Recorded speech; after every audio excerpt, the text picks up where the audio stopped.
Hi everyone.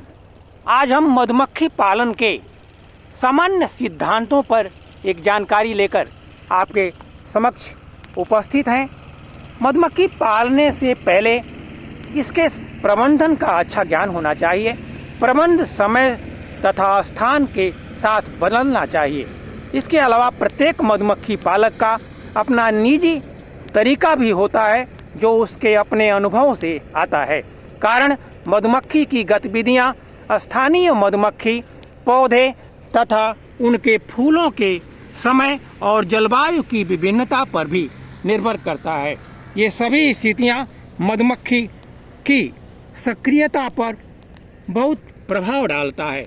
Bharat एक विशाल देश है जहां पर विभिन्न प्रकार की जलवायु तथा वनस्पतियां पाई जाती हैं।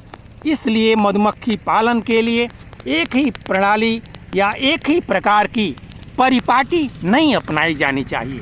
भारत के सभी भागों में एक ही जात की मधुमक्खी पाली जाती है। इस कारण इनके पालने में विधियों विशेष करके सैद्धांतिक रूप में काफ़ी समानता होना स्वाभाविक ही है। पर्याप्त मात्रा में शहद लेने के लिए हर मधुमक्खी पालक को स्थानीय तथा आसपास के उन फूलों वाले पेड़ पौधों की पूरी जानकारी होनी ही चाहिए जिन पर मधुमक्खियां जाती हैं एवं उनसे नेक्टर और पालन लेकर आती हैं। साथ ही यह भी मालूम होना चाहिए कि यह फूल कब और कितने दिन तक फूलते हैं तथा इनमें पराग या मकरंद या दोनों भी मिलते हैं। ध्यान रहे कि मधुमक्खी सभी फूलों पर नहीं आती, इसलिए जहां मधुमक्खियां पाली जाएं वहां मकरंद देने वाली वनस्पतियों का पर्याप्त मात्रा में होना जरूरी है। सारे देश में यदि किसी न किसी प्रकार के फूलों से पराग या मकरंद कम या अधिक मात्रा में मिलता रहे तो ऐसी स्थान मधुमक्खी पालन के लिए बहुत उपयुक्त सिद्ध होंगे। हमारे देश के विभिन्न भागों में साल के कुछ महीने ऐसे होते हैं जबकि मधुमक्खी अपना भोजन काफ़ी मात्रा में इकट्ठा नहीं कर पाती। जैसे उत्तरी भारत के जाड़े और वर्षा के मौसम में भोजन की कमी के कारण रानी अंडे देना बंद कर देती है और अपना परिवार नियोजन शुरू कर देती है, जिसके फलस्वरूप मधुमक्खी मंडल में मधुमक्खियों की संख्या में भारी कमी आ जाती है।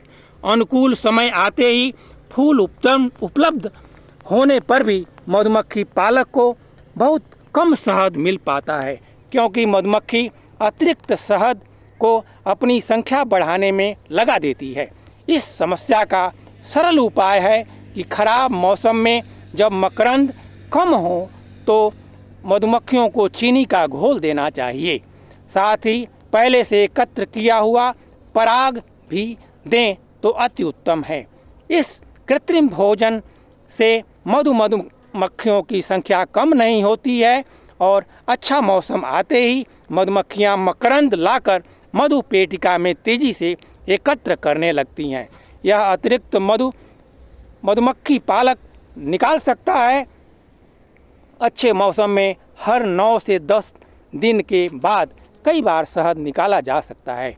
इस प्रकार मधुमक्खी से 10 से 40 किलोग्राम तक शहद लेना कोई आज के समय में कठिन कार्य नहीं है।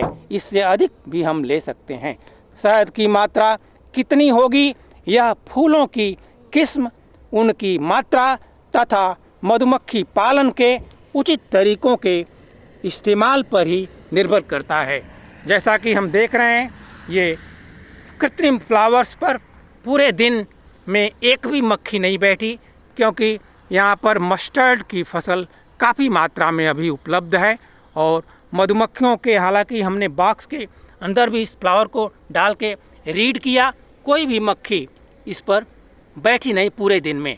तो हम देख रहे हैं कि बनावटी फूलों पर मधुमक्खी कभी भी नहीं जाती है।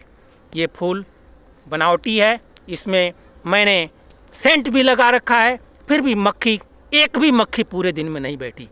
तो इस प्रकार से नेचुरल फ्लावर मधुमक्खी को चाहिए जो प्रकृति ही दे सकती है, तो हम प्रयास करें फूलों वाले पौधों को लगाएं, जिससे पूरे दिन मधुमक्खी कार्य कर सके।